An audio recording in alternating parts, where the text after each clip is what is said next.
Oi, pessoal. Boa noite. Boa noite para todos. Uma alegria estar aqui com vocês. Bom, esse aqui é o primeiro encontro do Memórias da Cena. E nele estou aqui acompanhado por pessoas assim queridas demais, que eu estava falando aqui antes, a gente estava aqui nos bastidores aqui conversando. E eu estava falando com eles que assim fiquei numa ansiedade enorme hoje, não só hoje, como todos esses dias, de poder encontrar, né? Porque é um momento para mim muito incrível poder estar aqui do lado dessas pessoas que estavam ali no palco, na direção, há 35 anos atrás, quando eu fotografei Antígona, que foi o meu primeiro espetáculo, né? E falei com eles que eu queria aqui inicialmente contar para eles um pouquinho do que foi, como é que foi para mim esse esse encontro. É, Bom, tá todo mundo me vendo, gente? Deixa eu ver se digam aí se está tudo ok, se a transmissão tá Tudo, ok. tudo Tudo ok. ok. Tá, pessoal que está aí no YouTube, que parece que no YouTube, deixa eu ver aqui. Tá rolando. Tá rolando, beleza? Eu Tá tô sim. com o celular aqui olhando. Uhum. Então tá bom. É, que eu ia contar para eles assim como que eu cheguei até eles, na verdade, né? Porque quando eu comecei a fotografar, quando eu descobri a fotografia, foi muito próximo do momento em que eu descobri também o teatro, né? Ambos foram num período meu de faculdade. Eu estava estudando publicidade na PUC. E até então, até eu entrar no curso de publicidade, eu nunca tinha pensado na minha vida em ser fotógrafo. E acreditem, se quiser, eu podia contar nos dedos de uma mão quantas vezes que eu tinha ido ao teatro assistir algum espetáculo. Ó, Só que, assim, a minha história era mais ligada ao cinema. Eu morava no centro de BH, ali na contra-esquina do Maleta, na Augusto Lima com Bahia, e circundado de salas de cinema por todos os lados, e não perdi uma oportunidade de ir assistir algum filme, naquelas várias salas que existiam ali no centro. Mas o teatro não fazia parte da minha vida. Só que nesse curso de publicidade da PUC, naquela época, a gente tinha uma disciplina de teatro no primeiro período de faculdade. E meu professor foi o Arildo Barros. E eu apaixonei completamente pelo teatro ali naquela disciplina. Cheguei a montar um grupo amador com alguns colegas, que tanto da minha turma quanto de dois períodos à frente, que estavam no currículo anterior e faziam teatro junto com a gente. E eu brinco assim que para o bem do teatro mineiro e brasileiro, eu resolvi que era melhor eu fazer outra coisa que não estar em cena. E, e logo no segundo período de faculdade, eu tive uma disciplina que na verdade chamava expressão plástica, nem era fotografia, mas que tinha fotografia como base, e eu novamente me apaixonei. Eu falo sempre que eu era muito facinho de apaixonar, assim, é uma coisa. E quando chegou pro. Eu já comprei uma câmera logo para mim, e quando eu entrei para o terceiro período da faculdade, eu me inscrevi para ser monitor de fotografia do laboratório do curso de comunicação, passei, e lá a gente tinha, né, era um monitor de fotografia, eu tinha acesso ao laboratório, e estava ali com a minha câmera, e Antígona entrou em cartaz. E eu fui assistir Antígona. E fiquei maravilhado com o espetáculo. Fiquei encantado assim, com aquele palco limpo, é, aquelas luzes pontuais e aqueles personagens tão fortes ali em cena. E, e achei que eu tinha que experimentar fotografar aquilo. E pedi para alguém, que hoje eu não lembro quem foi. Hoje eu não lembro mesmo quem foi. Perguntei se eu podia fotografar aquele espetáculo. E a pessoa falou, tá bom, pode. E eu voltei no dia seguinte, todo tímido, assim, sem saber nem o que eu fazia direito. Sentei no meio da plateia, tinha pouca gente, estava meio vazio o teatro, né? Infelizmente. E fiz um filme de 24 fotos ali, só. E fui para o laboratório no dia seguinte, super ansioso. Cheguei no laboratório da PUC e revelei aquele filme. E aí, era um filme negativo, preto e branco, né? Então a gente coloca ali nos tanques de revelação e tal. A hora que eu fui abrindo, que eu terminei de revelar, que eu abri o tanque, tirei a espiral com o filme lá de dentro e comecei a puxar o filme assim da espiral, eu fui vendo aquele filme todo transparente, porque era negativo, então o palco era muito escuro, e com aquelas marcas de luzes escuras, assim, né, por ser negativo, muito pontuais. E eu achei aquilo incrível, assim, achei aquilo maravilhoso. Falei, gente, que legal. Sequei o filme rapidinho, fui para o ampliador e comecei a fazer as cópias daquelas fotos. E a cada foto que saía, eu olhava para elas e falei assim, gente, mas isso é legal demais, eu não quero parar de fazer isso. E não parei. Não parei. Legal. 35 anos depois, eu estou aqui, né? Já com próximo de 2.000 espetáculos fotografados. Uau. Mas só que essas pessoas que estão aqui com a gente na live não viram essas fotos. Vocês não viram essas fotos naquele momento, porque na verdade eu nem fotografei para vocês, eu fotografei para mim, na verdade. E assim foram os meus primeiros trabalhos, morrendo de vergonha de mostrar. E a gente estava aqui antes falando nos bastidores muito de Paulão, que é quem não está aqui conosco hoje, infelizmente. Paulão faleceu em 96, né, gente? 96.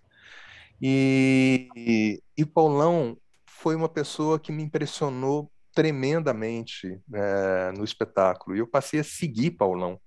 Fotografei fim de jogo com ele depois, mas não mostrei para ninguém também. Depois eu fui fotografar Josefina e aí que eu mostrei as fotos. E aí que eu comecei a mostrar as fotos para as pessoas. E eu acho que talvez muitos de vocês só tenham visto as fotos de Antígona quando eu criei o site, o Foco em Cena, em 2012. Eu não lembro se eu mostrei antes para vocês algumas dessas imagens. Talvez sim, talvez não, mas realmente eu não lembro. Então, estou aqui só fazendo esse relato assim, inicial e queria aproveitar e mostrar, né, para as pessoas algumas dessas fotos que estão lá, para as pessoas que estão aqui assistindo com a gente, essas fotos que eu fiz nesse dia, né, antes da gente poder começar aqui, tá bom? Só um instante, gente. Deixa eu encontrar aqui. Estava no ponto, mas logicamente eu tirei do ponto, né? É claro, é claro. Tá aqui.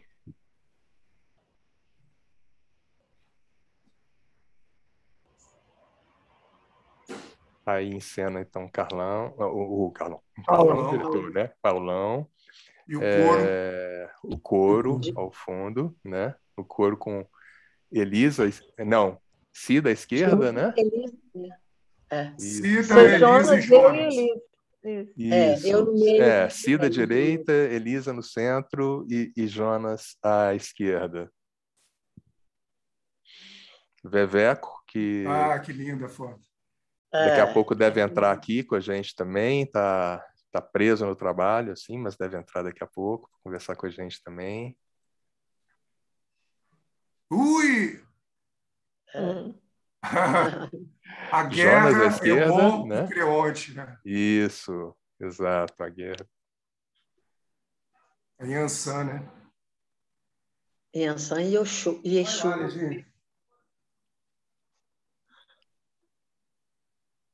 Exu total, né? Ó. Antígona e Ismênia.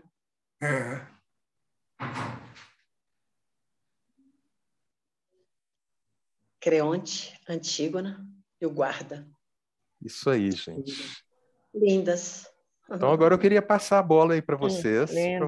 falarem um pouquinho para a gente sobre isso também, sobre essa história aí de Antígona, né? Como que Antígona foi uma escolha aí da Sondrama naquele momento, enfim.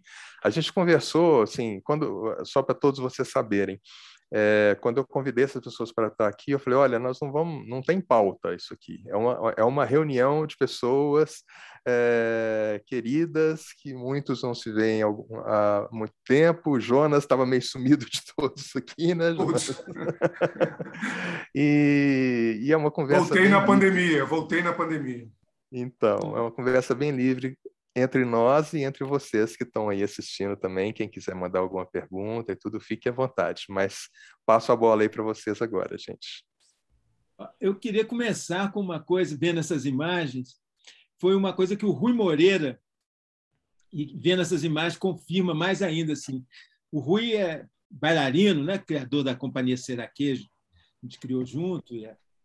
E o Rui fala que, quando ele chegou em Belo Horizonte, o primeiro espetáculo que ele foi ver, que ele estava vindo para dançar no corpo, né? E o primeiro espetáculo que ele viu foi Antígona. E ele falou assim, cara, depois, muito tempo, ele me contando, falou assim, era um espetáculo de dança. Eu achei que era um espetáculo de dança. E o povo, não, espetáculo de teatro. Ele falou, que é isso? Esse povo é da dança. Ele falou, gente, a dança em Belo Horizonte está anos-luz na frente do Rio e de São Paulo. Ele falou assim, nunca tinha visto espetáculo de dança daquele jeito. E quando a gente vê essas fotos, né, Antígona tinha muito disso, assim, era um espetáculo quase que coreografado, assim, né? Era as movimentações, era muito plástico, era muito coreográfico, assim, o espetáculo, né? E vendo a foto agora, eu falo assim, realmente era um negócio de impressionar, assim, essa plasticidade de Antígona, né? Muito foco, né? Era muito plástico, assim, né? E de onde será que isso começou, né? Diga aí, Carlão. Então, quer dizer, Antígona, eu acho que ela está inscrita dentro de um ciclo que eu chamaria de ciclo da Sondrama, né? que vai de 81 a 89. Eu estendo esse ciclo até 89, com as duas montagens que não é 100% puro sangue da Sondrama, que é o Infantil Vida de Cachorro, e a última montagem que depois eu faço com o Paulão, que é a Josefina, a cantora, e a Toca.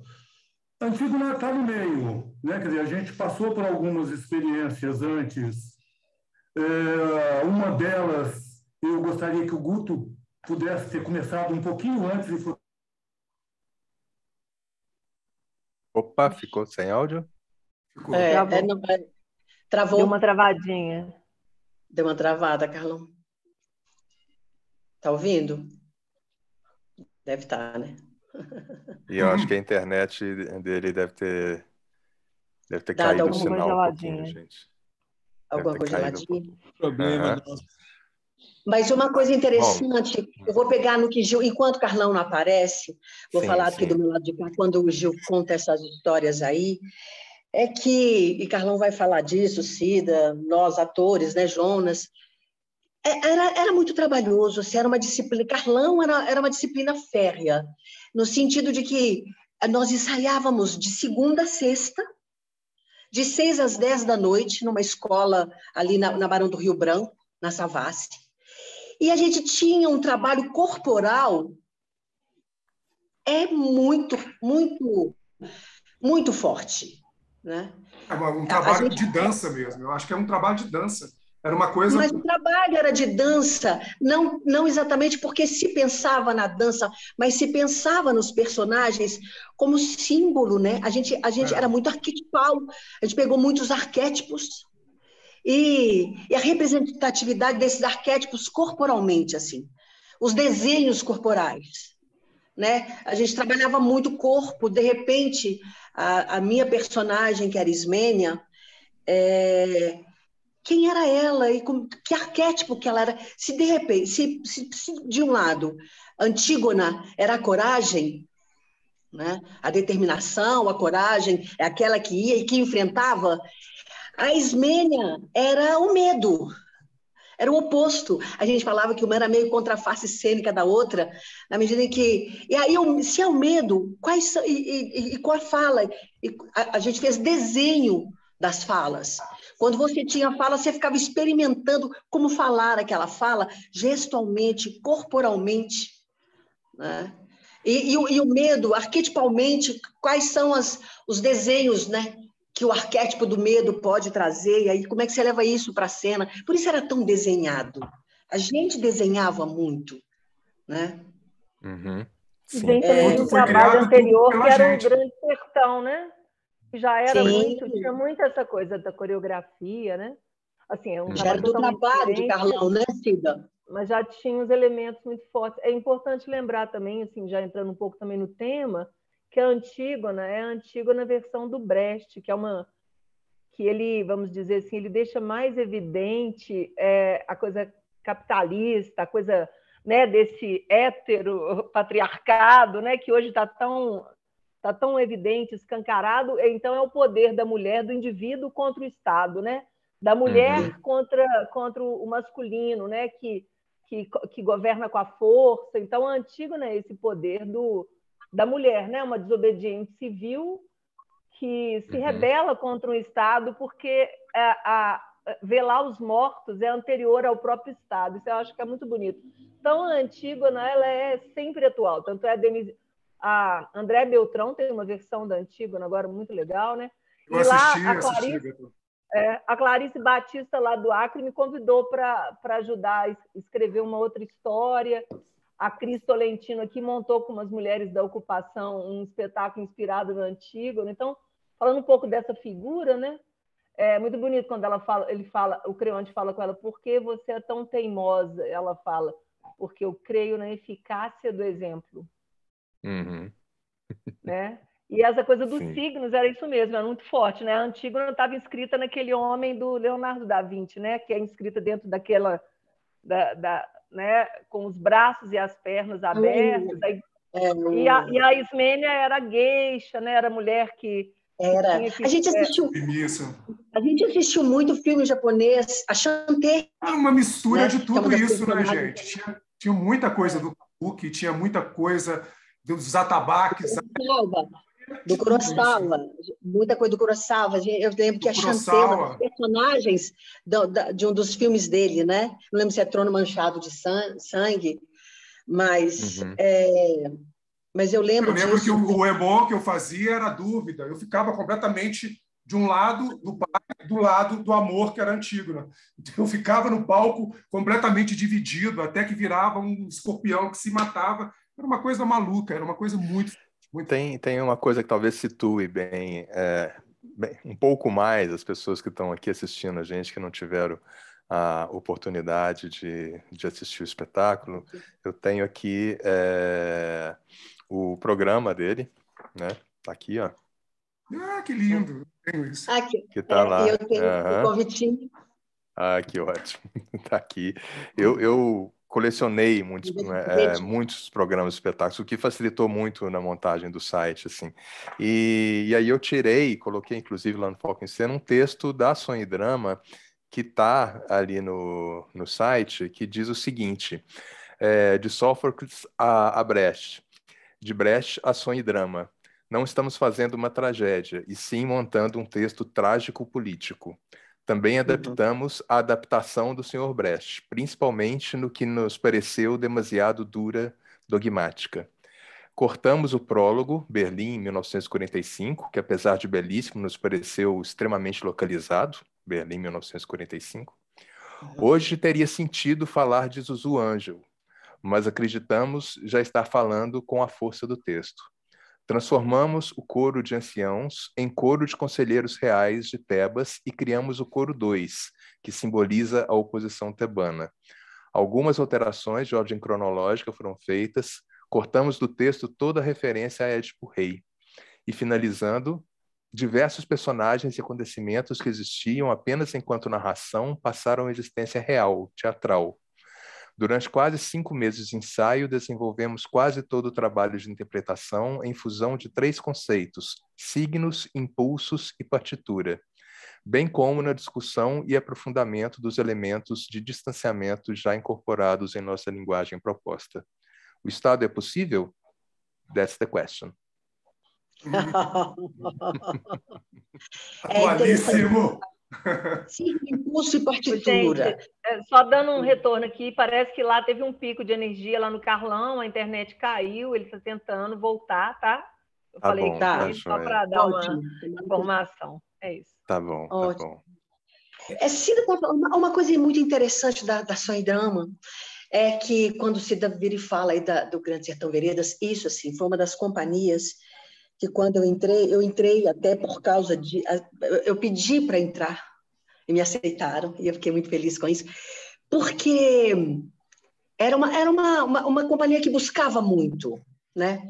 Carlão era um cara que sempre buscou muito em termos de... Estudava muito disciplinado, e nos deu uma disciplina. Eu estava pensando que uma das coisas que eu deixei de fazer em cena depois, e eu não vou dizer se isso é bom, se é ruim, se é certo, se é errado, mas para mim foi muito bom, por causa da disciplina, foi deixar de rir em cena. Os outros espetáculos, eu às vezes estava em cena, desconcentrava e ria.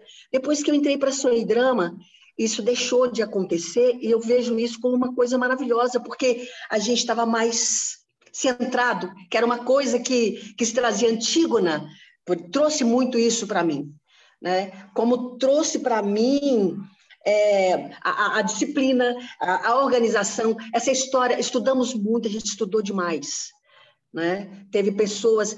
Como é que chamava a professora, aquela professora de Ribeirão Preto que veio, Gil, como é que ela chamava? Nos falar de tragédia grega? Tinha o Jacinto, que era parceiro dela aqui, ele trabalhava aqui na UFMG, e na UFMG. Meu Deus do céu. Ela era de Araraquara. Está no programa? Está no programa, eu acho, né? aqui. Ribeirão Preto. Você acha aí? Silvina, direção, música... Não sei se não, gente, não está no programa, não. Tem que lembrar que o Gil e o Buda também estavam em cena, numa lateral, né? Os músicos estavam em cena tocando, que era maravilhoso. Sim, a música sonora, né? E a corporal, elas foram criadas conectadas, né, Gil? O tempo inteiro. E o Gil era o nosso preparador corporal também. Era o nosso preparador corporal. É o nosso preparador. Nosso preparador corporal era aquele que musicava, é o que me ajudou a dar conta das espadas e do tridente de Exu que eu carregava. Isso é maravilhoso, porque quando Carlão trouxe essa história para o Brasil, por exemplo, essa história dos deuses, de repente, a história da cultura brasileira, numa das mãos eu tinha uma espada de Yansan e na outra um tridente de Exu. E uma piroca de frente, né? Está lá na Zap até hoje, viu, Elisa, o tridente. Eu achei ele lá outro dia. Oba,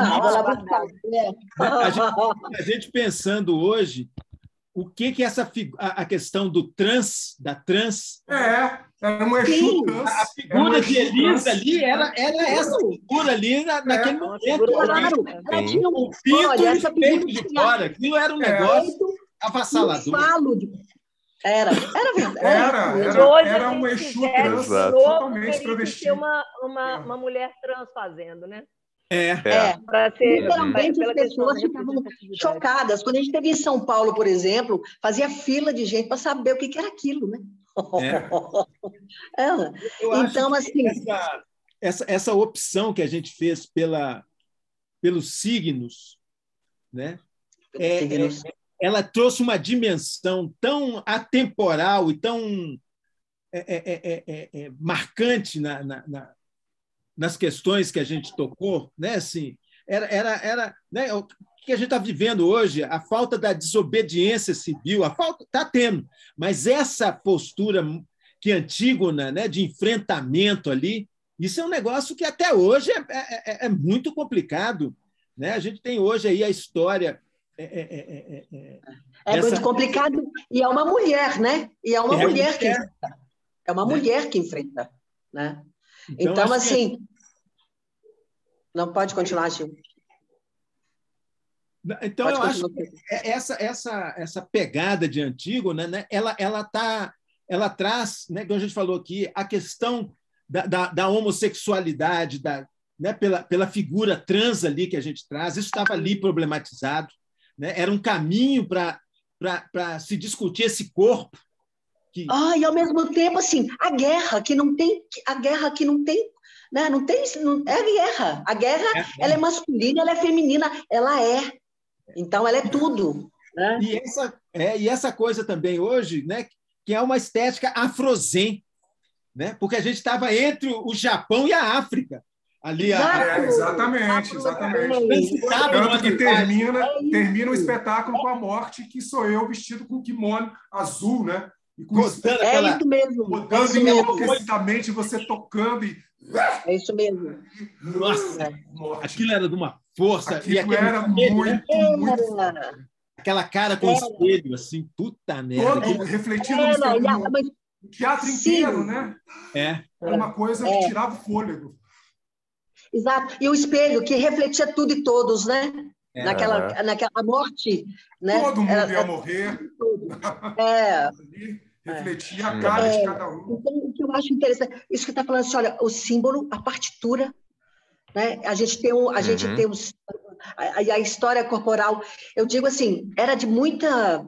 A gente mergulhava. A gente mergulhava e ficava horas inventando coisas, às vezes num único personagem. Né? Tinha noite que era a noite da Antígona, e do Creonte, do Polinice, da guerra, da Ismênida Antígona. Eram umas coisas muito difíceis, porque eu lembro que o embate que eu tinha com o Creonte, eu fazia uma ponte, a minha cabeça para trás, virado para o público, e era uma cena... Levantava o pé. O tempo inteiro. Eu ficava com até que eu, entendeu? Era uma coisa assim surreal pensar na força que tinha, entendeu?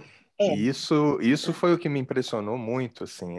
Esses desenhos cênicos me impressionaram absurdamente nesse momento inicial, né? E foi uma coisa que me conduziu muito a querer ter imagens de qualquer maneira, assim, né? De pedir para ir ali mesmo fotografar, porque era muito incrível, era uma proposta muito bonita. Tem uma coisa legal também que é a inspiração brechtiana mesmo, né? Era um espetáculo distanciado, né? Que não trabalhava com o recurso das emoções, vamos dizer, mais corriqueiras, do diálogo banal, né?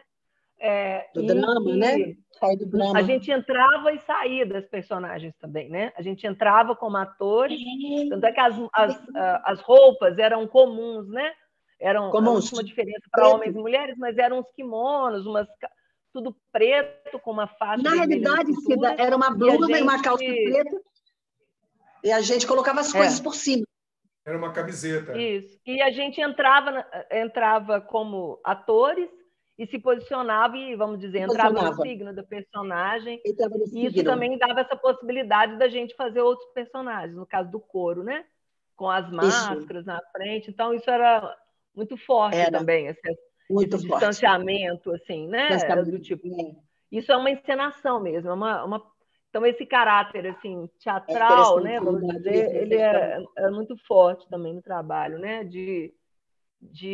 Essa marca bestiana mesmo, né? De repente o ator sair e entrar na personagem, entrar na história, entrar nos signos, nos símbolos. Era muito, muito interessante isso. E a gente tinha uma maquiagem branca, né? Que forçava o olho preto, a boca preta, e quer dizer, isso também anulava, mas o personagem só surgia quando você tomava posse daquele personagem, né? Era muito isso.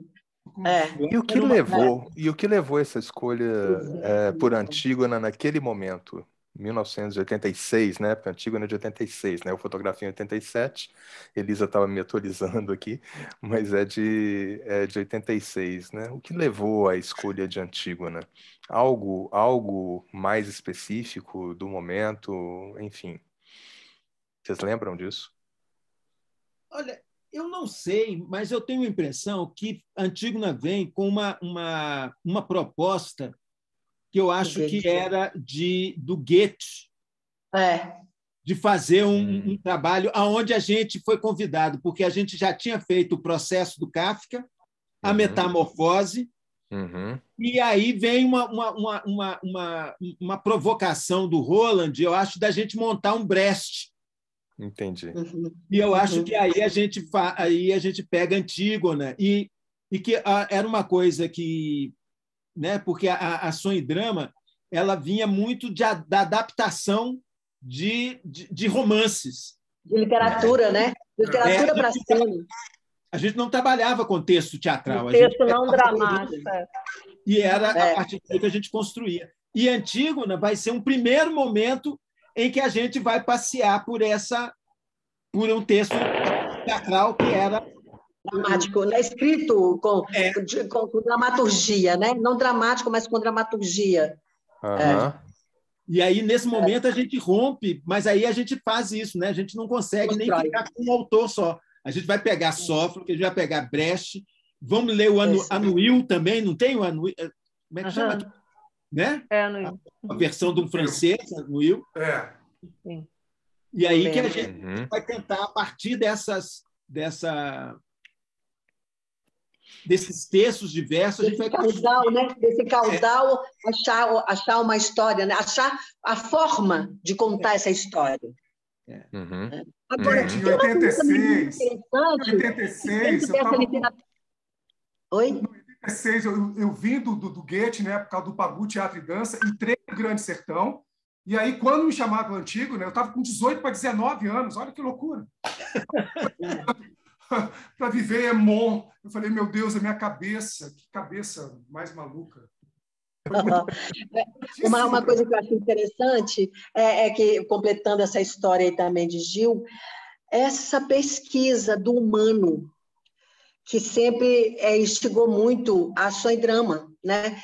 Desde essas outras montagens, mas a questão de trabalhar o humano, através dessa literatura, buscar coisas que se falasse, que se questionasse o humano, onde mostrasse essa faceta do humano, sem passar exatamente pelo drama, né? E isso é uma coisa que me marcou muito, por exemplo. E não é isso, assim.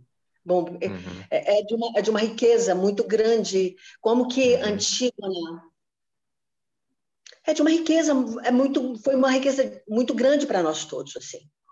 E como que nos traz até hoje, quando a gente está junto, a gente guarda e fala, como eu estou escutando coisas, eu estou lá, assim, de novo.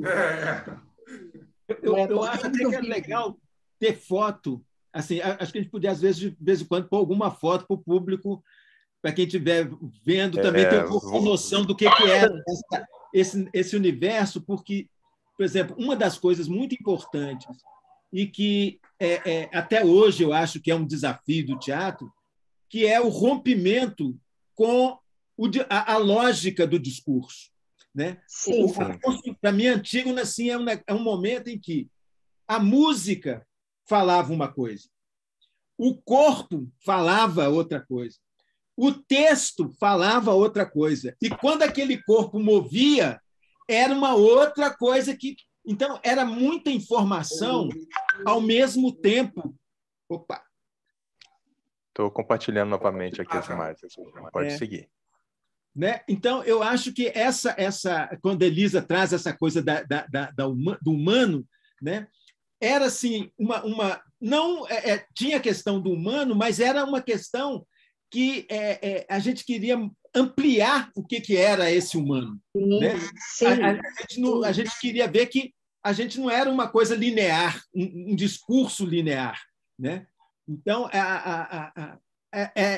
fazer com que... Isso era muito lindo, gente, pelo amor de Deus, eu sou apaixonado. Não era discurso, eu acho, nem sei se Jonas vai lembrar, mas tinha um poema do Brecht que a gente falava, que a gente abria falando, existem muitas coisas admiráveis, né? Mas de todas, a mais admirável homem, porque ele, em naves aladas, singra o mar, quando no inverno furioso brama o furacão. A sagrada, inesgotável terra, ele a fatiga todos os dias com o arado. E aí tem mais um pedaço, eu sei que termina... Começa com esse poema, eu lembro disso, a gente fazia junto. Começa com esse poema. Coro ele ia se repetindo em vários momentos. É legal porque ele começa louvando o ser humano e depois vai mostrando que é o homem que é capaz de construir tantas maravilhas, também é capaz de construir o outro. de matar as pessoas, de fazer a guerra. Mas esse poema não era no coro, esse poema era nós dois na frente do palco, abrindo o espetáculo, entendeu? Mas Cida tem razão. A gente abria e voltava várias vezes. E aí, de maneira diferenciada. Eu sei que ele termina assim, que abra o teto para que se entre as chuvas. O homem não tem em conta o que é ser humano e por isso torna para si mesmo um monstro prodigioso. Aí você corria... Aê, Santana! Razão! Mas é porque isso ficou. Eu só lembro do Existem Muitas Coisas Admiráveis. Olha, isso é de Brecht, de 45. Você fala isso, é a história do ser humano, é essa história mesmo, assim. É um tornar-se. O que é o ser humano? Você vai se tornar o que você escolher. E aí, é interessante, Carlão também ter escolhido esse poema e colocado ali, né? Uhum. E aqui eu estou lembrando aqui, né? Esse questionamento, que o homem é essa loucura. Ele é o que ele escolhe ser. Né? Eu tenho um vídeo de Antígona e que é muito lindo, assim, que eu acho que é uma coisa que a gente fazia, porque, por exemplo, essas emoções do medo, da ameaça, né? do poder, tem um momento em que Antígona está parada e Creonte começa a andar e vai aproximando dela assim, ó, com o leque. Então, não tinha texto, não tinha... Era a proximidade, as coisas falavam, né? Assim, a proximidade. Era. E o gestual de Paulão, que era uma coisa absurda, né? De Cida. E ali... E como para nós, assim, por exemplo... isso que eu falo assim, o leque era algo que falava, ele não precisava falar a agressão. De repente ele abria aquele leque. Nossa Senhora, aquilo era de um... Até gelava. E o mais louco, Gil, e ele se abanava para poder colocar a Antígona ali no como se fala? Em uma posição inferior, entendeu? E ele ele ameaçava de uma forma extremamente sutil. E sabe o que eu estou lembrando? Nós todos nos tínhamos um leque que em determinadas horas a gente abria e fechava. E sabe, e outra coisa, para mostrar a mão dele, suja de sangue, a personagem, o Creonte, vai saindo da coxia com um pano vermelho que atravessa a cena. Lembre-se, ele vai abrindo aquele pano. Gente, era demais. Era demais. Para mostrar o... Era demais. Era muito... O pano saía de um vaso, Carlão, de uma urna. Carlão, cadê você? Carlão, ele não está conseguindo voltar porque ele está sem o sinal da internet. Deu um pico de luz lá, a internet caiu. Eu falei para ele tentar do celular, mas ele não está conseguindo botar os dados, né? Falei que estamos aqui... Ele, porque é um grande pesquisador disso tudo, né? Na realidade... Carlão trazia, a gente trazia, a partir das ideias que Gil colocava para a gente, tanto física, e Carlão trazia de interpretação, eles colocavam e a gente ia pesquisar em cima daquilo que era dito. Mas era muito rico as coisas que eram trazidas, tanto sonoramente, fisicamente. Mas esses ensaios todos de voz, de canto, de texto e de né? Era muito interessante assim. Muito forte, muito forte. Era muito forte. E isso eu quero assim, né, falar de Carlão assim, que é muito legal, que é o ator, né? A atriz. É você criar o espaço para que o ator e a atriz vão na sua potência, né? Aquilo que você tem, não é só com um corpo bom e falar bem, dicção. Não, você tinha que, né, saber que o seu corpo falava, o seu corpo no espaço. Entrega, você vai procurando. Ele te dava, né? Carlão te dava aquele texto, te dava aquela informação, te dava a dúvida dos personagens, a certeza dos personagens, e você, naqueles ensaios, ia ia recebendo aquilo tudo e ia puxando. Era quase como... Eu vejo assim, me lembra um rio correndo assim, sabe? No meio, é uma coisa... Te dava e você ia, procurando o caminho. Era muito grande, muito grande. Um tempo, isso que eu penso assim, foi um tempo muito interessante para Belo Horizonte, em termos de pesquisa teatral, né? Que a gente vinha A gente vinha de um lugar mais do drama mesmo, de uma coisa mais certeirinha, para essa conversa que nós estamos falando aqui agora. Dois espetáculos me chamaram muita atenção. No final da década de 70, Macunaíma, que aquilo foi uma chapada dos Guimarães, assim, na minha cara. Aquilo foi uma coisa, Macunaíma. E depois, Grande Sertão Veredas. E a partir de Grande Sertão Veredas, Antígona, porque começa uma outra conversa do teatro, uma outra forma de fazer teatro. Um outro jeito do ator estar em cena, de trazer um conteúdo para a cena e para as pessoas, né? Um lugar onde o corpo inteiro estava... Olha, eu diria que a Sonho e Drama, naquele tempo, assim, dos primeiros a trabalhar corpo e voz. Começou um trabalho de corpo e voz, foi a Sonho e Drama, em Belo Horizonte. Claro que outros grupos, depois, claro, tinha um galpão e trouxeram pessoas para trabalhar também, mas eu digo, Carlão tinha isso muito que ele pesquisava, é um pesquisador, né? Um estudioso. E ele estava no nível, Lisa, ele estava no nível, eu lembro da gente apresentando o Grande Sertão em São Paulo, no Vergueiro, e era Antunes, era Zé Celso, entendeu? Todo mundo... Os irmãos Campos, Sertão, Haroldo e Augusto Campos. Todo mundo enlouquecido. É isso aí. No Rio de Janeiro também, uma emoção grande. Eu lembro de Zé Celso também lá, louco. Quer dizer, foi uma coisa. Também, Porque tem uma coisa que a gente traz, que eu acho muito legal, assim, que a gente vai fundo, porque o trabalho de corpo existia no teatro. Só que ele era feito por pessoas da dança, que vinham, davam uma aula de dança. Fazia um trabalho corporal. E era tanto que a pessoa vinha, fazia o aquecimento, fazia a aula, depois ela ia embora e a gente continuava com o trabalho de texto com o diretor. Na Sonho e Drama, não. Era a gente tinha o trabalho do corpo junto com o texto, o trabalho do corpo com o espaço, o trabalho... Não era uma preparação corporal de energética, de soltar o corpo. Era postura, né? De postura, de personagem. Não era. Não era isso, assim, era entender o diálogo. Era de procura. Tinha com espaço, né? O Guto traz muito bem que ele fala assim, que era o espaço vazio, não tinha nada. Né? É uma luz e aquele corpo entra naquele lugar ali, como é que ele ocupa, como é que ele desloca, né? Como é que ele vira aquele personagem, né? Porque você... tanto trabalhou tanto que o personagem tinha uma postura, tinha uma voz, entendeu? E isso o Carlão pontuou muito em cima da gente. Assim. Eu acho que sem que a gente, naquela época, eu não lembro, mas eu acho que naquela época não, a gente tivesse...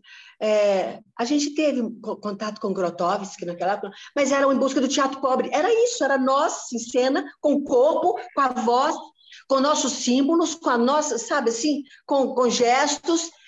não tinha muita... E a luz, assim, mas era uma coisa... O teatro precisa de pouco para...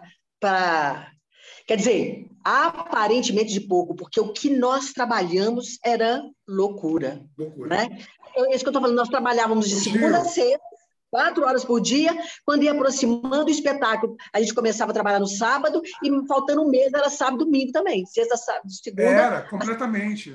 Ô, Gil, você lembra da gente a temporada do Grande Sertão no Rio de Janeiro, Festival de Verão, a gente na Casa Pascoal, com Carlos Magno, não sei o que mais, que tinha aquele processo, a terra chegou, aí os atores iam para lá e faziam a montanha de terra do Grande Sertão Veredas. Descemos por causa...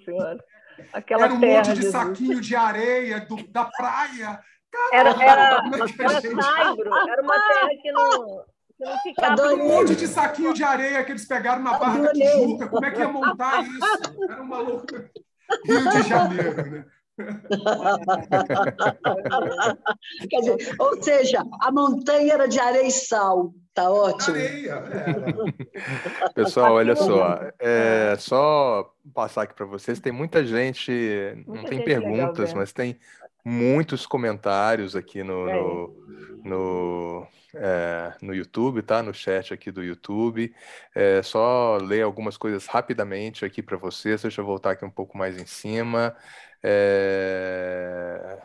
Fernando Chagas, essas fotos são um patrimônio do nosso teatro, parabéns, Guto, pelo seu trabalho, não sei se é brilhante. Já puxei logo meu saco, assim, no primeiro comentário. Luísa Werneck, Antígona pergunta Ismênia, pergunto se queres dividir comigo o trabalho e o perigo. Eugênio Tadeu falando, tá bacana ouvir sobre o espetáculo a partir dessa gente que o montou, salve a Sonho e Drama. Tem também, o Eugênio também colocou uma coisa aqui embaixo que é importante a gente lembrar, a gente está falando dessa coisa da pesquisa, oficina multimédia também, né? Nesse mesmo período, a oficina multimédia sempre, desde lá, fazendo uma pesquisa muito forte também, né? Muita gente pesquisando, né? Foi uma época brilhante, né? Foi uma época, brilhante. Foi um período brilhante. Né? Rico, a gente estava assim, ó, o Transforma, eu deve estar falando, né? O Transforma buscando teatro, porque vai trazer Eide para dirigir um espetáculo de dança, né? Esse teatro. Então, era um movimento que estava tendo. Né? Era Carmen Paternostro chegando aqui com uma proposta assim, do teatro, da dança. A dança. Junto com o Roland, né? Porque ela era casada com o Roland na época do Goethe. Né? É isso mesmo. Ione, né? A gente não pode pensar. Quer dizer, a Ione, ali fazendo Domingo de Sol.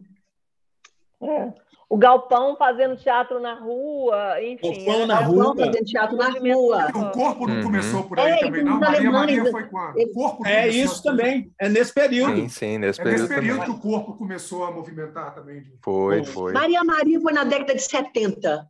77, 78. Eu lembro que eu assisti no Palácio. Acho que mas estou falando a formação da escola Corpo do grupo. Sim. Foi nessa época de 10 anos depois que surgiu Maria, que o Corpo começou a...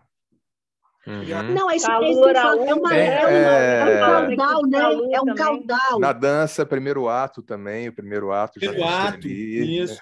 Também. Por isso que eu falo, é engraçado esses movimentos coletivos que chegou, que pegam o mundo, para te falar a verdade. Porque do mesmo jeito que estava lá, a Itália, com Grotowski, né? Ou, de repente, o Brasil, Belo Horizonte está assim, São Paulo está assim, está tudo fervilhando. Essa coisa que sacode. É uma época, né? É que aí, em 1991 para 92, a gente fundou o Movimento Teatro de Grupo. Tem tudo a ver com isso. Exatamente. Com certeza. Essa leitura de que os grupos têm um modo de produzir que é diferente da produção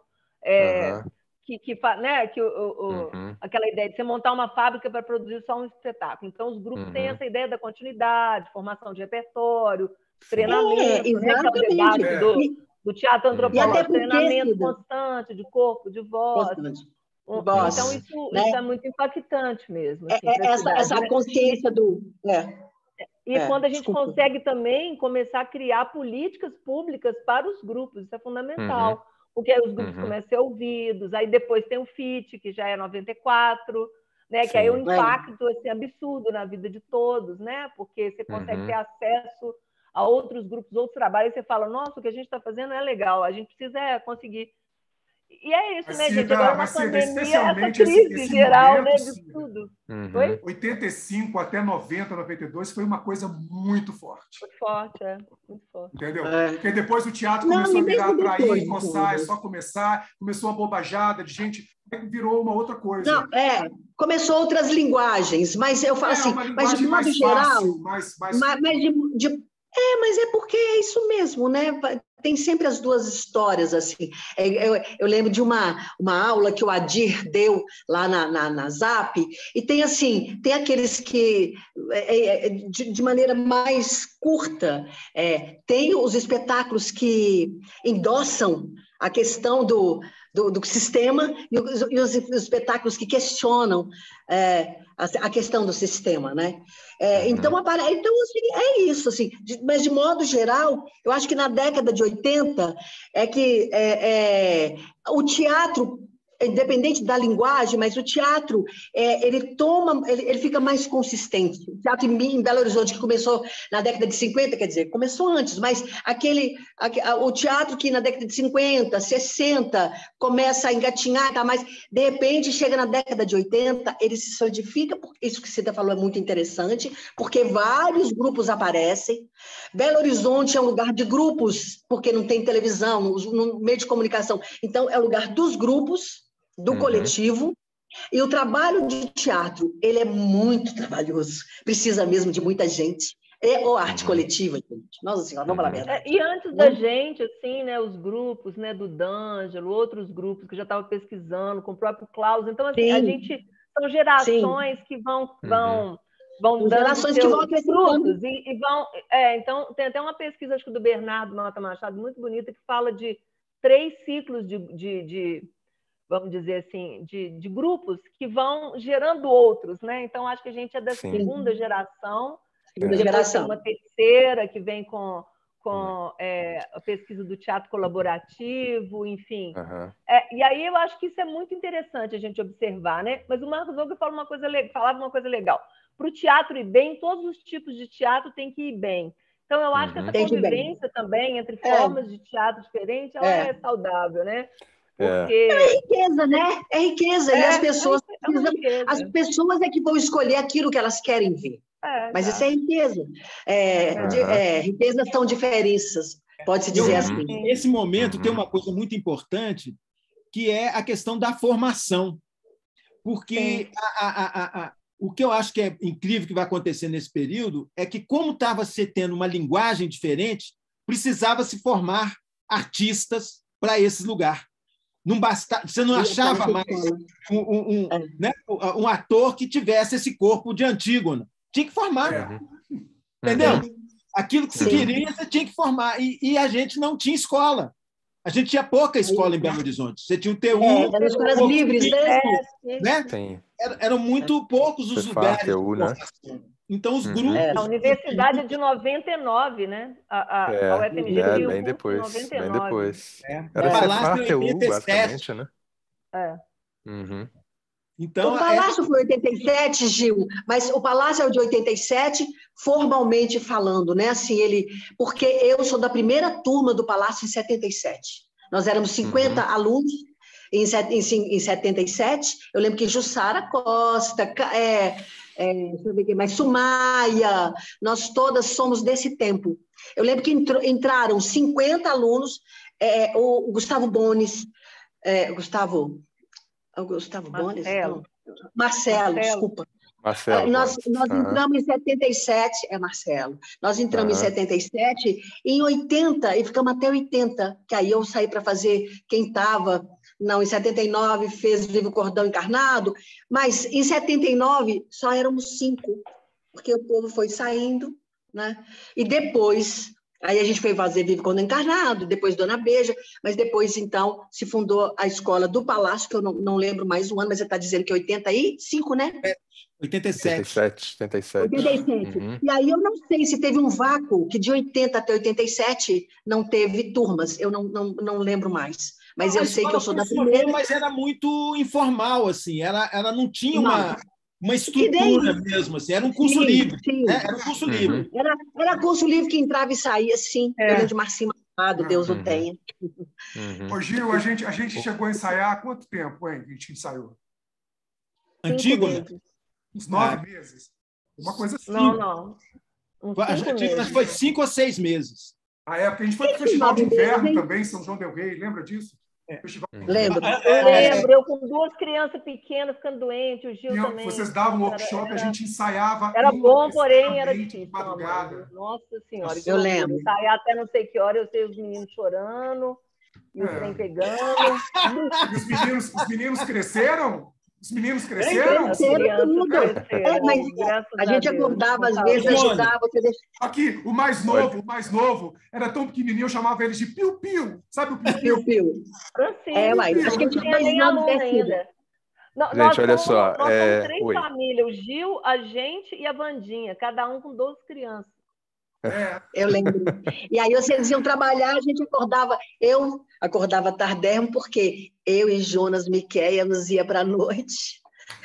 Acordava 11 da manhã. Vai, dava cuidado do menino. Olha só, tem só ler aqui para vocês aqui também de novo, aqui o Amauri Reis, a gente estava falando, né, dos nomes das pessoas e tal, falando que a gente não pode esquecer do Calu Araújo, que tinha esse trabalho de corpo e voz, que a gente estava falando também. É verdade. Né? Calu fez o que é isso, companheiro, comigo no Pagu Teatro e Dança. Não, e Calu era da primeira turma do Palácio. Ele era da turma comigo. E o Amauri continua falando aqui, primeiro, que nada é fácil em cima do palco, e também que o Palácio é de 77, dizendo que é de 77, 1970, acho que ele está falando para você, Lisa, que em 1979 você fez Morte e Vida Severina? Não, eu fiz... Nunca fiz, não. Eu fiz Viva o Cordão Encarnado. Sumaia que fez Morte e Vida Severina com ele, eu acho. Ah, tá. E a Sinara Bruno falando que formou no Palácio em 81. Ah, sim, então.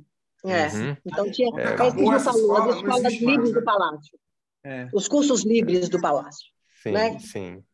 Eu sou da primeira turma. Altos debates aqui nos comentários. De todo Guilherme Marques está aqui também, falando que o curso passou por uma reformulação em 87 e ele é da turma de 82. Eita, gente! Ei, colegas! O pessoal tem que ver, porque é no seminário, no famoso seminário lá do mosteiro, lá Dom Bosco. É que vem a determinação de se criar a Escola do Palácio, né? Que ele tem que fazer. Agora tem que ter um negócio de formar mesmo. Assim. Pessoal, e hoje nessa transformação toda? Vamos saindo um pouquinho aí desse momento de antigo, né? E hoje nesse momento todo nosso aí, desse período duplamente difícil de governo e de pandemia, né? E esse teatro hoje nosso? O que vocês estão vendo disso, né?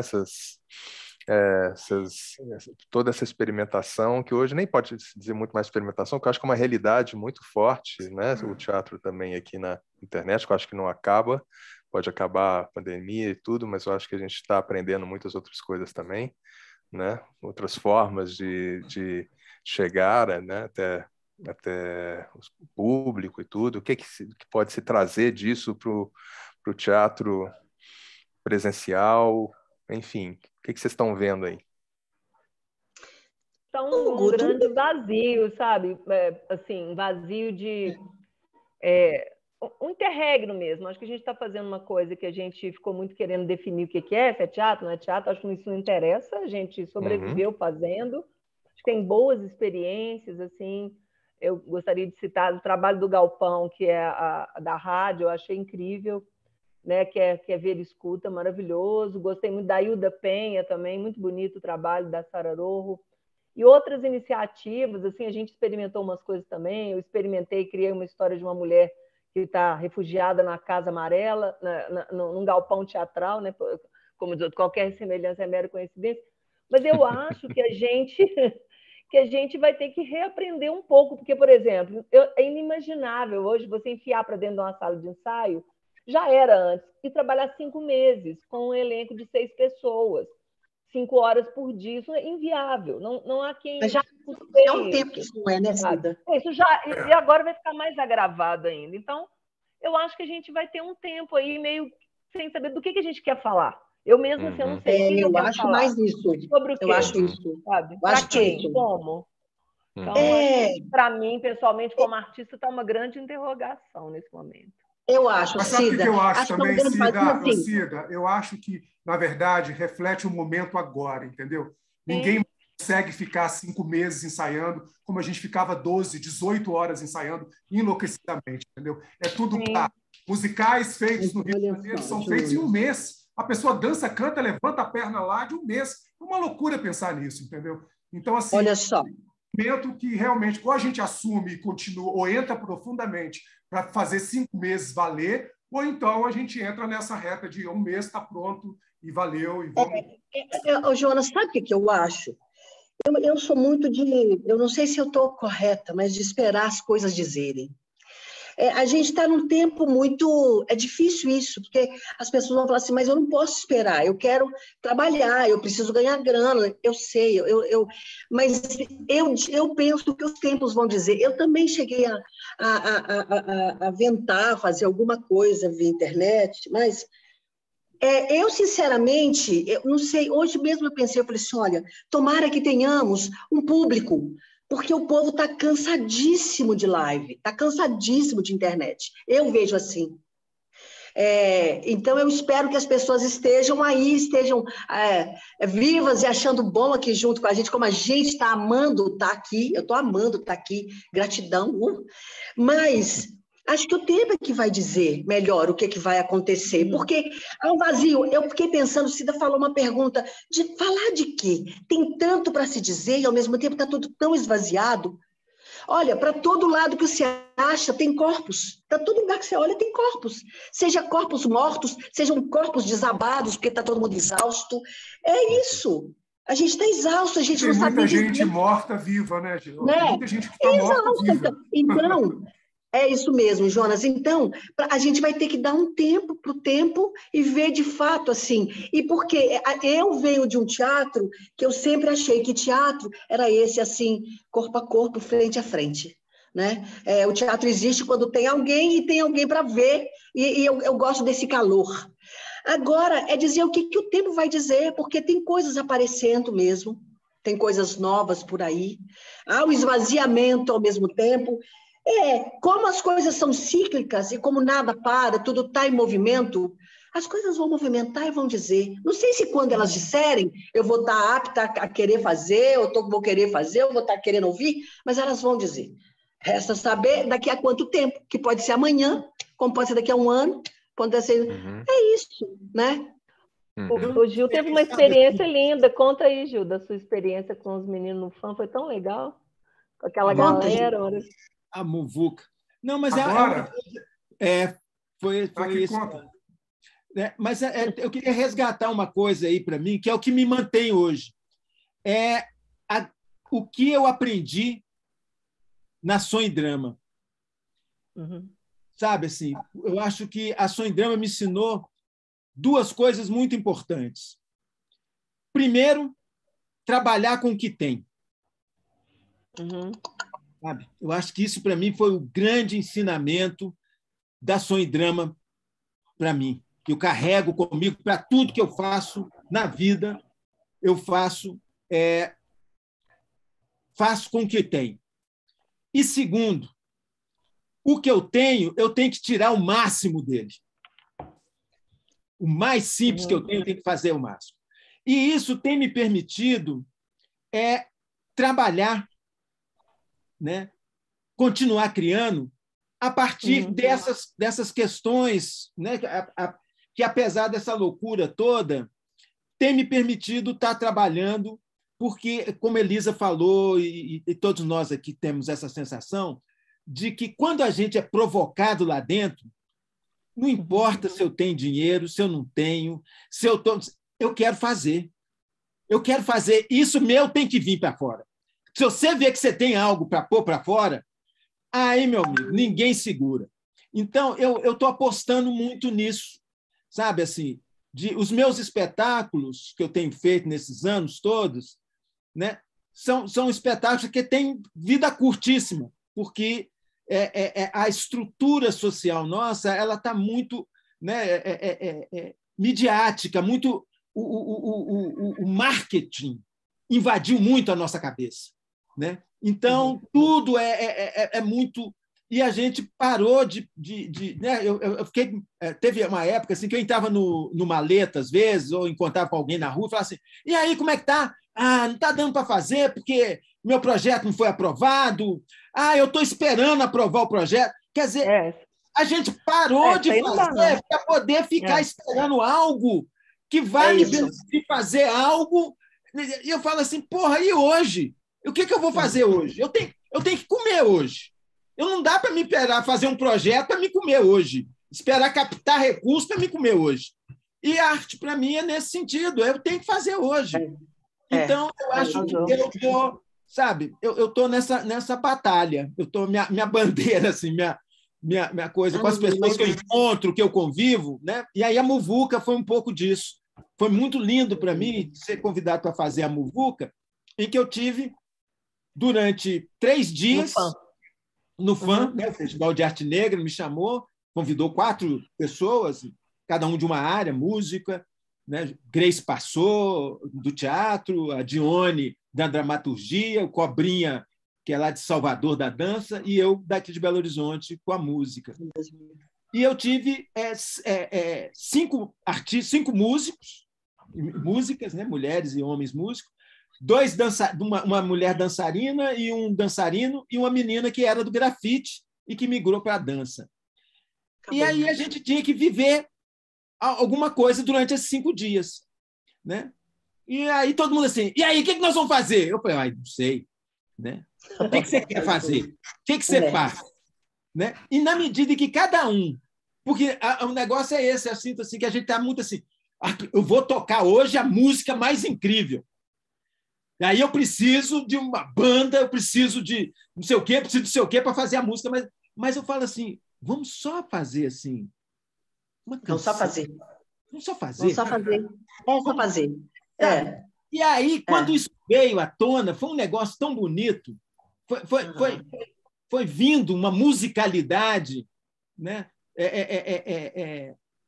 Eu acho assim que são 2 fontes minhas hoje de inspiração. Primeiro, criança.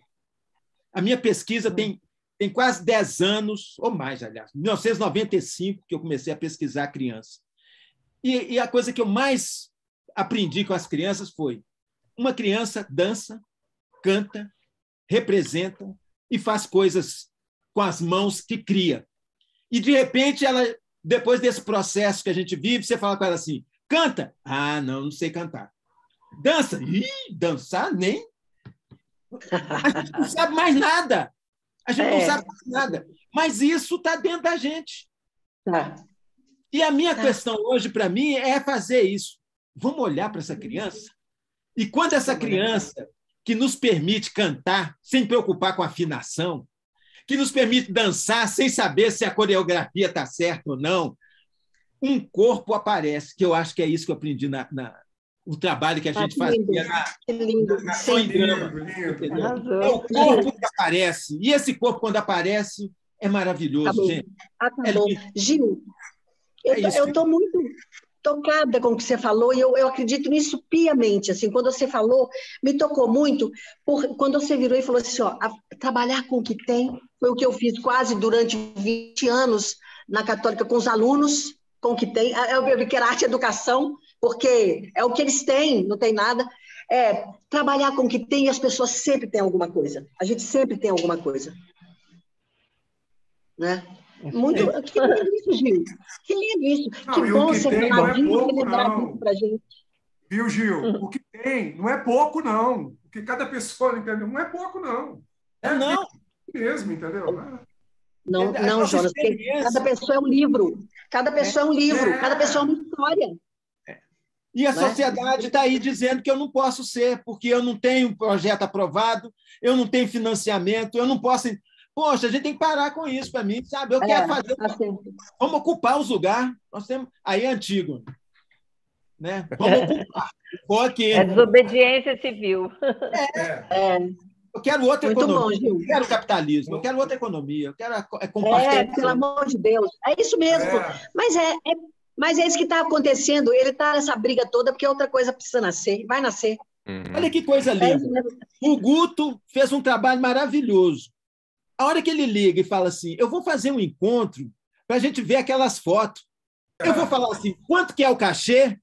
Eu não posso, porque a minha agenda... Não, eu quero ver. O Carlão vai estar lá. Puxa, agora eu vejo o Jonas. Anos sem essa figura. Isso aqui que é maravilhoso, gente.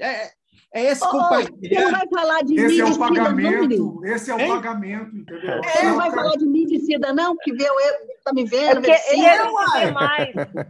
Não, a Elisa me mandou o panfleto falando da história ia acontecer dia 27, sei o que mais. Eu quero assistir. Você não vai assistir, não, meu filho, você vai participar. Ele vai entrar em contato com você. Falei, claro, eu quero. Eu acho que esse convite para compartilhar é isso, a gente vai fazer. A gente vai fazer. Esta vida, né? E é para compartilhar, né? Queridos, olha só, a gente já está indo aí já estamos com mais de 1 hora já de live. Sei que isso aqui rende assim 2, 3, 4. Nem contei da minha vida, Aí, pois é, olha só que coisa, né? Então, assim, eu queria só ler aqui para vocês mais algumas coisas que foram colocadas aqui. Mauri, de novo, Elisa, você é maravilhosa, sempre tão sensata. O Marcos Alexandre, nossa, vocês não dimensionam como maravilhoso escutar vocês. O Eugênio concordando aqui com o Marcos também. Deixa eu ver o que mais. Enfim, muita coisa. Esse chat ele vai ficar salvo também, então vocês vão poder depois poder olhar aqui tudo que as pessoas comentaram, porque tem muitos comentários. Muita gente entrou, tá, Elisa? Você perguntou. Temos um público muito bom aqui, muita gente entrou, saíram, voltaram, enfim. Todos que estão aí. Tá? Tem muita gente muito querida aqui também. Gratidão. Eu queria assim só dizer para vocês em relação a esse novo, assim, da minha parte, eu acho que todo o meu trabalho hoje gira muito em torno da memória, e a maior preocupação que eu tenho hoje com esse momento que a gente está passando é a memória desse momento, que nós estamos passando por um momento histórico, né? E que eu tenho sentido muita falta não sei como está sendo feito, mas de uma documentação. A gente se ampara muito no vídeo, né? A gente está aqui nessa coisa da internet e tudo mais, então, não, os espetáculos estão sendo gravados todos, estão sendo apresentados e tal, mas eu acho que é muito além disso. A gente está passando por uma riqueza de processos muito grandes, que tem que ser registrados, que tem que ser preservados.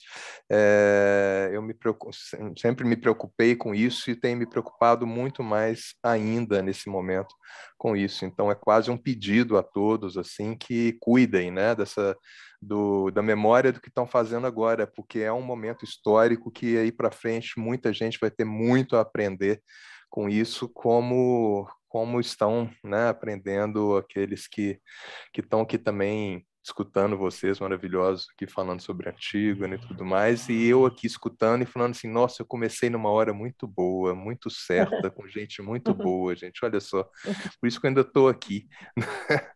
E Carlão mandou uma mensagem aqui que ele, o provedor de internet falou que a internet dele vai voltar às 23h30, tá furioso. Tá furioso. Você faz um com ele, Guto.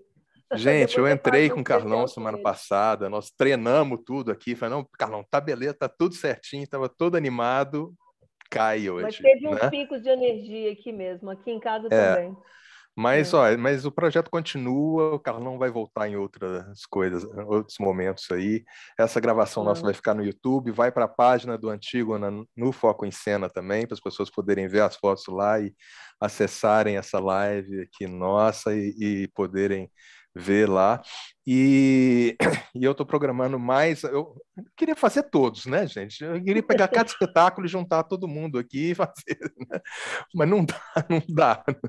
Então eu selecionei, assim, eu escolhi alguns outros espetáculos desse período aí, de 87 até 2000, porque esse projeto aqui ele faz parte de esse encontro nosso faz parte de um projeto de digitalização do meu acervo de 87 até, na realidade, final do primeiro semestre de 2001, período no qual eu fotografei espetáculos em filme, para que tudo isso possa ir para o Foco em Cena e está disponível até março. Então, eu escolhi mais 3 momentos aí desse período que a gente vai ter mais encontros como esses aqui para poder curtir esses encontros foi maravilhoso, gente. Foi do jeito que eu gostaria, que eu imaginei que poderia ser, e estou muito feliz mesmo de poder estar aqui com vocês. Pedir para quem está aí também se inscrever no canal do Foco em Cena para que receba os avisos aí também dessas próximas lives que vão acontecer. E agora deixar aí para vocês aí um fechamento aí para vocês poderem falar o que vocês quiserem para a gente poder fechar, tá bom? Ô, Guto, eu vou pegar carona aqui, já vou seguindo, porque assim, eu acho assim, a coisa mais incrível é esse projeto seu, sabe, assim, em termos do registro das artes cênicas, do teatro, da dança, né, porque eu sou um fotógrafo dessas artes cênicas, e não só a questão da memória, mas uma coisa muito importante do que você está fazendo é algo que está disponível, porque a gente até tem registros, mas não estão disponíveis. É muito difícil você ter acesso, né? E eu acho que, né, a internet hoje é um lugar que você pode acessar a informação, né? Então, e a gente tem uma Belo Horizonte, infelizmente, até hoje, essa cidade tem vergonha do que a gente faz, sabe? É uma cidade que a cultura negra dessa cidade, em 95, a gente reivindicou um centro de referência da cultura negra pelo que ela produziu e produz. Até hoje, não tem um espaço que guarde a memória das pessoas negras dessa cidade. Quanto centro cultural se fez nessa cidade pelo governo, do estado e do município? E nenhum. Tem da Itália, tem para todo mundo. Mas para a gente não tem, né? A gente não tem acesso a essa memória. E o teatro é a mesma coisa, né? Aonde que a gente encontra o acervo e essa fala, porque eu acho que isso que a gente teve aqui hoje foi maravilhoso, porque a gente não falou, não é de estética, a gente falou do que é um processo de arte que tem um compromisso com a vida. Um processo de teatro que me ensina a viver. O meu testemunho da Ação em Drama é de que me ensinou a viver. Não é fazer bons espetáculos, mas me ensinou a fazer, a criar, trabalhar junto, né? Então, eu acho que cada processo desse que a gente falou aqui, desses artistas, tem uma coisa maravilhosa e que é ímpar nessa cidade, né? Povo do Rio, povo de São Paulo, povo de Nova York. Quando a gente sai para fora, né? Quando a gente foi com o Grande Sertão Veredas lá para São Paulo, o povo babava, o povo queria que a gente ficasse lá, né? Então, e a gente não tem esse lugar que fala assim, poxa, Belo Horizonte é a cidade da arte, da cultura, né? Eu nunca vi um secretário falar assim, eu vou fazer dessa cidade a cidade da cultura. Não tem. Eu vou fazer um projeto para ajudar os artistas. Parece que a gente está tudo morrendo de fome, né? Parece que a gente precisa de ficar pedindo, vou ajudar vocês, né? Não quero me ajuda, não. Eu quero que dê dignidade, né? Para a gente existir nessa cidade, que a nossa memória esteja nas escolas. Isso que você está fazendo, isso vai ser um recurso para as escolas de arte. Saber que Belo Horizonte produz artistas, produz arte. É muito lindo isso, sabe? Assim, eu estou muito emocionado desse seu projeto, e é isso que eu queria dizer. E me proporcionou encontrar com essas pessoas.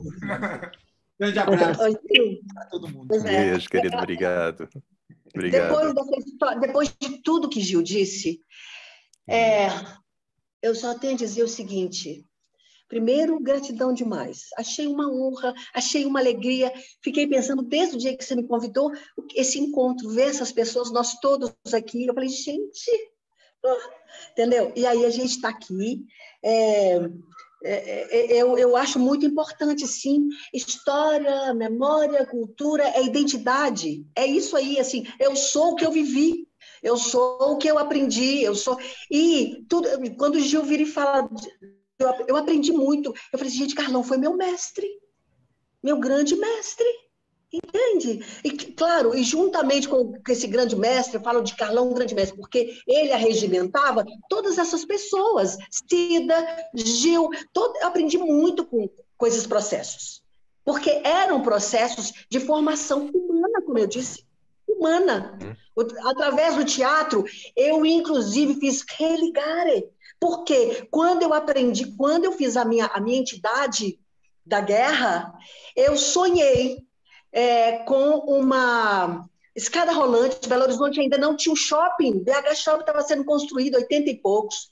Eu sonhei que a minha preta velha, só depois eu entendi isso, com uma preta velha, uma mulher velhinha, pretíssima, toda de branco, subindo na escada rolante da Galeria do Ouvidor, era o mais moderno que a gente tinha na época. E aí, olha bem, eu entendi que aquilo estava acessando, trabalhar com o Exu, com o Yansan, com aquelas entidades, eram minhas entidades, eram coisas da minha história. E aí a minha preta velha aparece, por exemplo.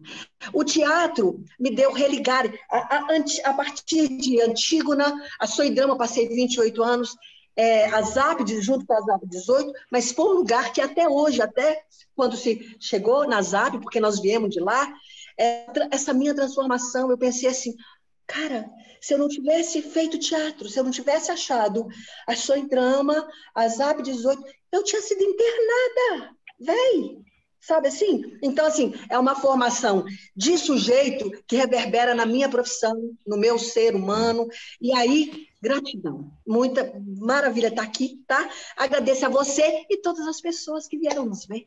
Que alegria. E para os meninos aí, ó. Guto, Gil, Jonas. Cida, fala no final, Cida, como a matriarca de tudo isso. Deixa eu só falar uma coisa. Se você começou... Eu também comecei. Eu tinha 18 para 19 anos, entendeu? O Carlão me chamou para fazer Grande Sertão depois desse processo todo da Antígona. Eu só tenho que agradecer.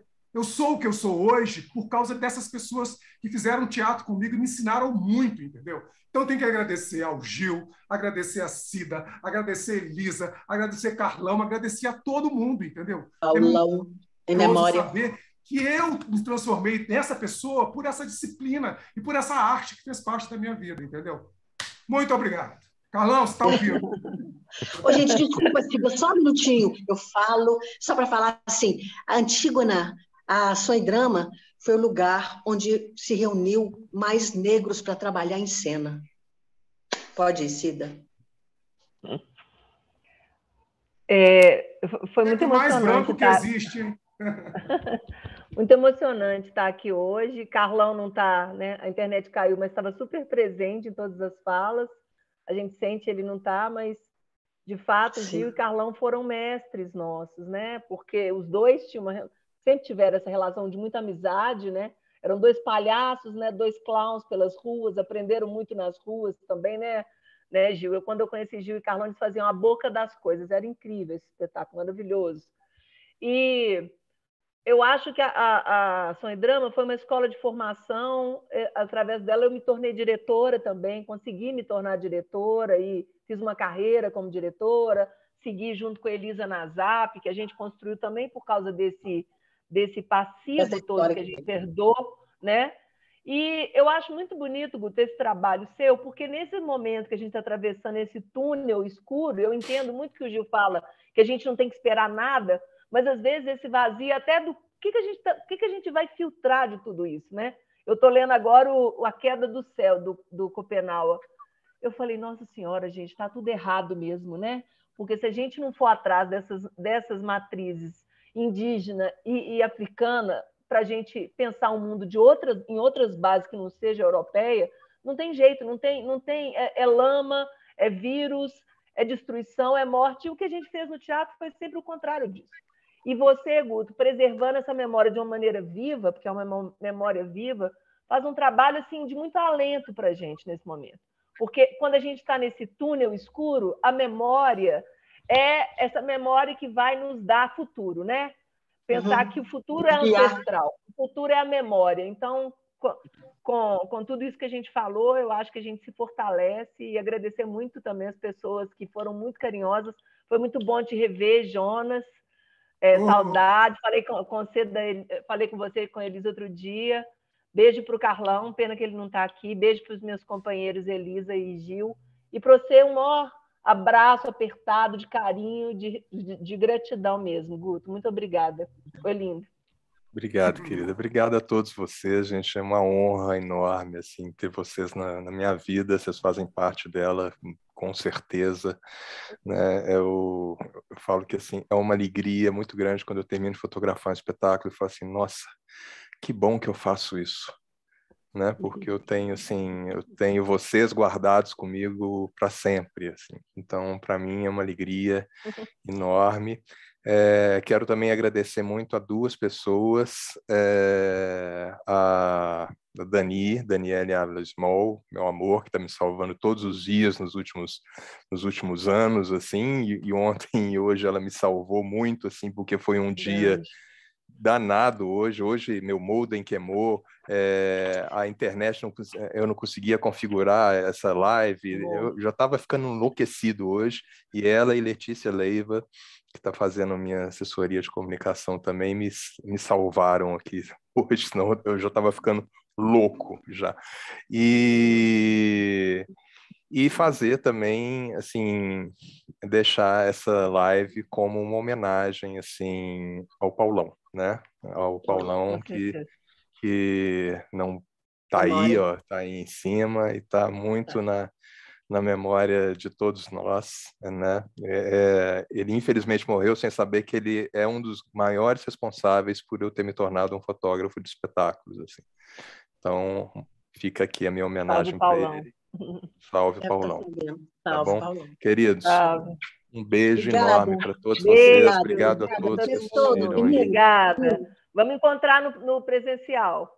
Vamos. E fiquem. Quero vocês todos aqui nas próximas, hein, gente? Por favor. Por favor. Tá bom? Beijos. Tchau, gente. Adorei. Tchau. Foi massa. Beijo. Oi, amei.